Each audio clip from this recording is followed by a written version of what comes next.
Hello everyone, welcome back to SkillWeb. In this video, I'm gonna show you how to wrap text in Google Sheet.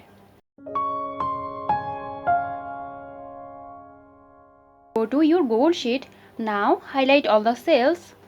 Then go to the Format menu at the top of your screen. Now click on the text wrapping and click Wrap.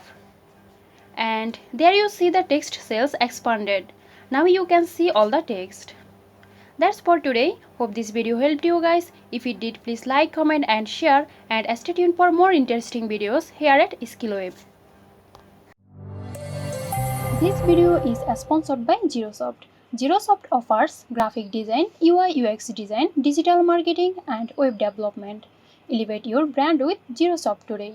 For more details, check the description box.